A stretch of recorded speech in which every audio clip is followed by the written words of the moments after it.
It's Friday, September 30th, and I'm heading out for the second leg of my Bruce Trail journey.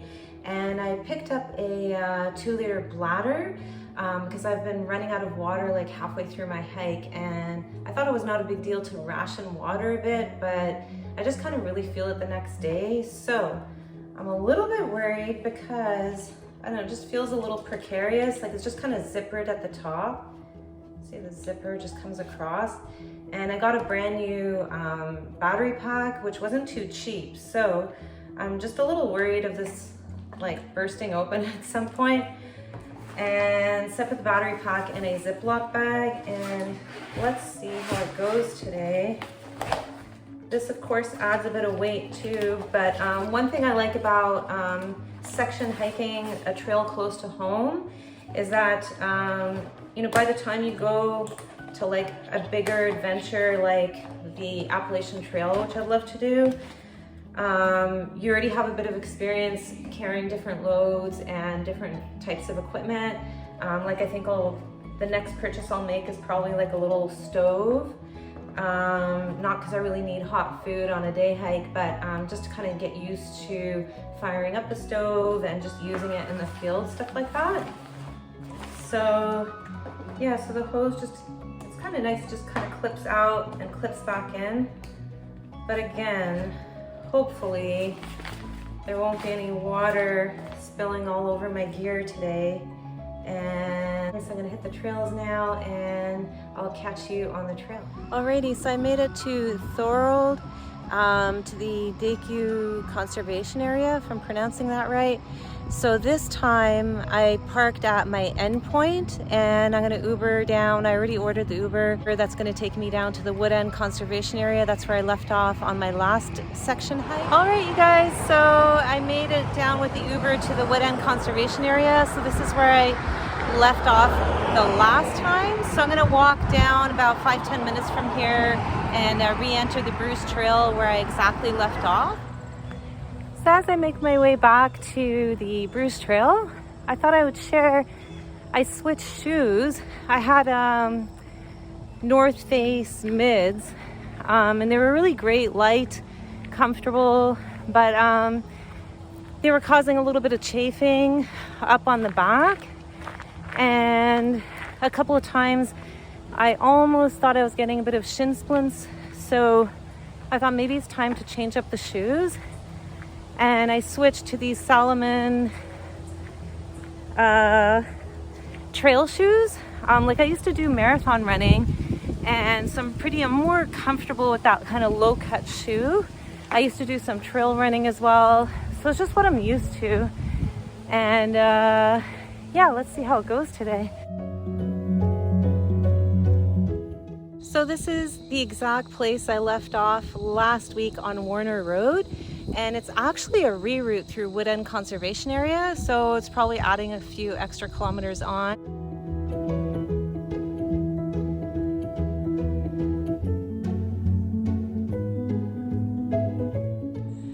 So this you guys is why I switched from marathon running, like the road running, to hiking. Just look how gorgeous it is. So a lot more mosquitoes out today. I already got one there, but that's just all part of the game. So does anybody else spend like the first 10-15 minutes of their hike just adjusting and readjusting their backpack, having a snack, tying and untying their shoes? Like, it just seems to take that first 10-15 minutes just to get comfortable. I don't know if it's just me. So I'm out at the Woodend Conservation Area now, and there's all these trails, but I don't see any white blazes anywhere. So you really just have to keep your eyes peeled and see where all these reroutes like end and begin, like where they enter and re-enter. So yeah, either that or it's just me. So anyway, I'm gonna continue and catch you further down the trail.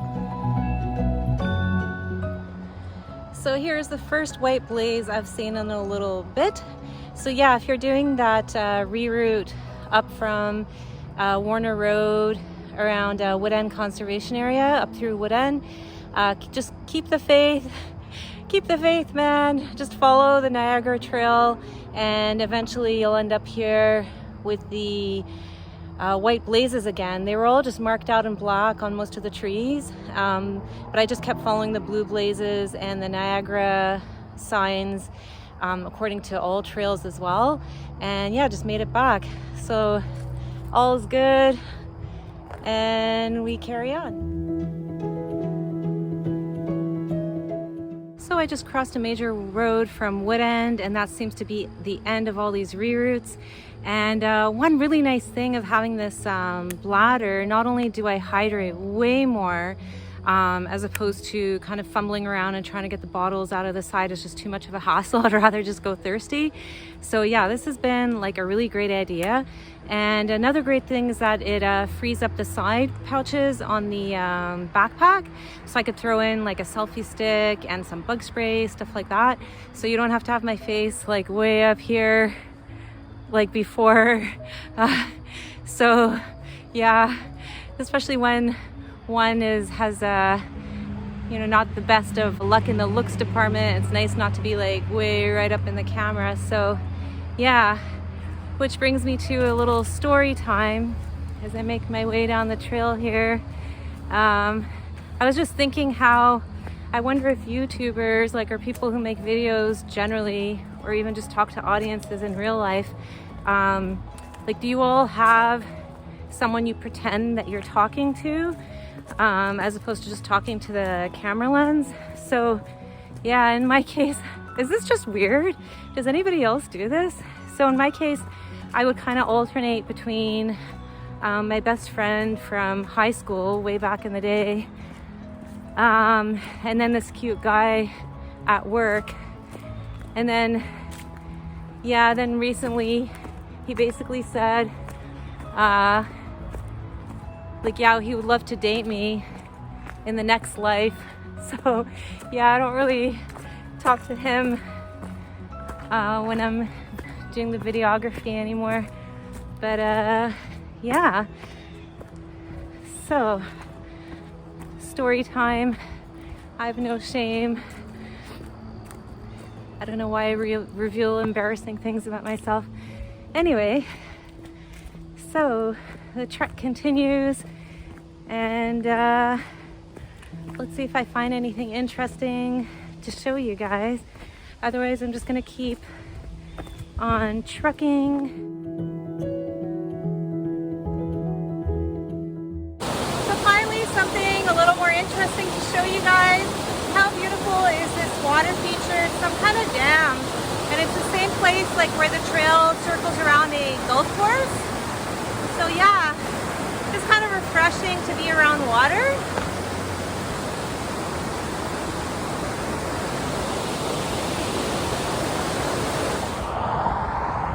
So the trail cuts out onto the road here at the Welland Canal, and I would have been so confused.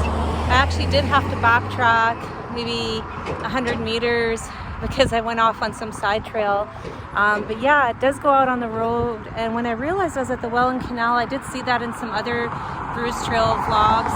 So yeah, now I know exactly where I'm situated. And as you can see, that's the Welland Canal back there. And I'll pop it up on the map here as well.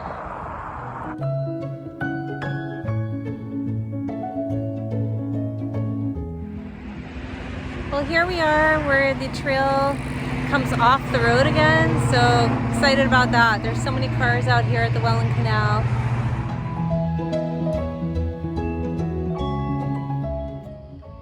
Alright you guys, so I think I'm about 10k in now, and past the Welland Canal, and just moving right along. It's kind of weird having the trekking poles. Reminds me when I used to ski when I was younger. So yeah, it's kind of a neat feeling. So I'll catch you later down the trail.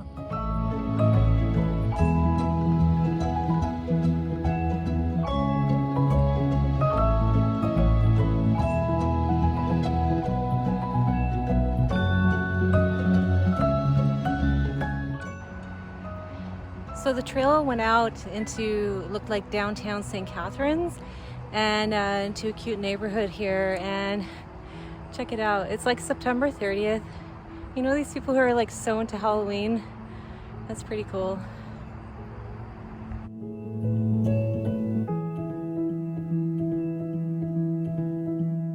And looks like we're into Brock University campus area. And I'm getting pretty close to where I'm parked. So I am here, and I'm parked down here at the Decew House Park. So somewhere around there I'm parked. Almost there.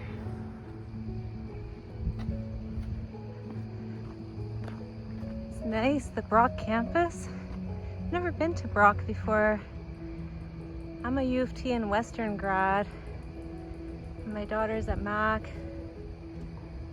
So, kind of cool to see the Brock campus.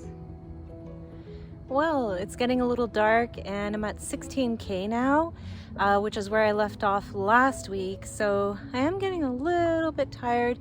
Check out though the amazing sunset through the trees.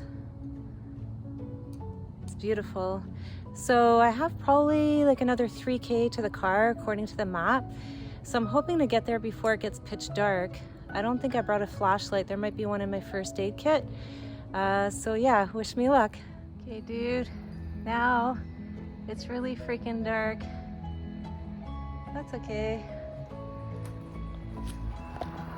Okay, you guys, so I made a couple of mistakes today, including not taking into consideration the reroutes. So I'm still a few kilometers away from the parking and the woods are just pitch black, like I can barely see where I'm going.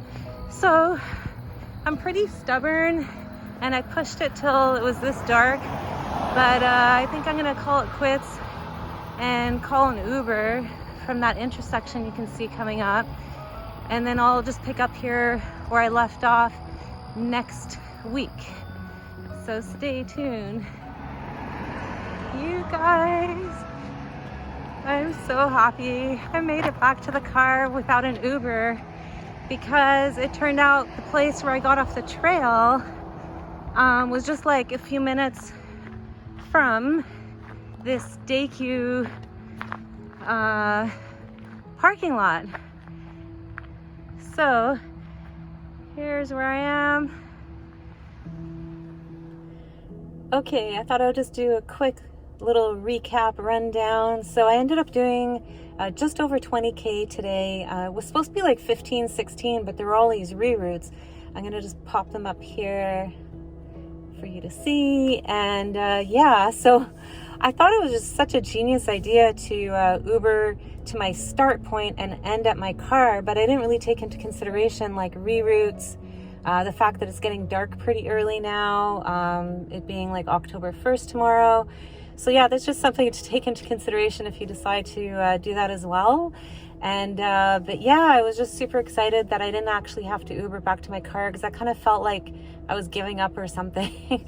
So I'm pretty stubborn, so I was just like on the trail in the pitch dark. But yeah, my shoes are pretty muddy because like I couldn't even see where I was going. But yeah, so live and learn. And next week I think I'm just gonna start back here and just walk back down the road like the 5 minutes to where I left off on the trail, and I'm just gonna start back there and make my way up to the next point. And next time I'm gonna Uber back to my car just to make sure this doesn't happen again. So yeah, it's been a super cool day though. Like, it's amazing. You don't know your fitness level until you're in the woods in the dark and you have to like haul ass because you're scared.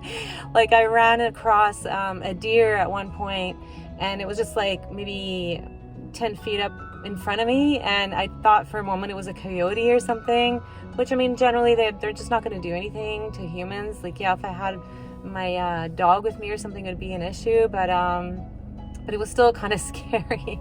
And then I kept kind of clanging my trekking poles just to make sure if there were any coyotes or something, they would just take off from the sound. And at one point I did hear something in the woods, so that kind of freaked me out. But yeah, like, if you want to see how fast you can hike, I highly recommend hiking in the pitch dark woods. So yeah, and with no flashlight. So yeah, I'm gonna head home and have dinner. So I'll catch you next week. Thanks for watching. Please like, comment, subscribe. I really appreciate it. Any support to this small channel is greatly, greatly appreciated. And I'll catch you next time.